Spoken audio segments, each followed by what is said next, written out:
అల్పుడెపుడు bulk నాడంబరముగాను,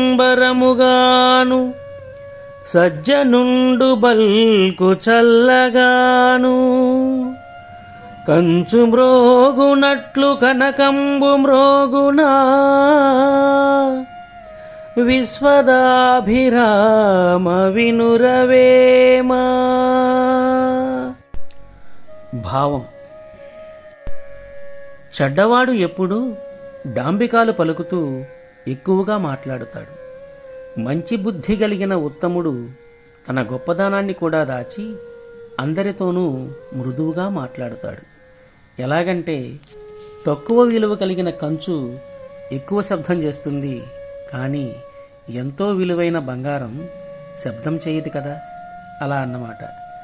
అన్నీ ఉన్న ఇస్తరాకు అణిగిమణిగి ఉంటే ఏమీ లేని ఆకు ఎగిరెగిరి పడుతుంది అని పెద్దలు అంటారే, అలా అన్నమాట.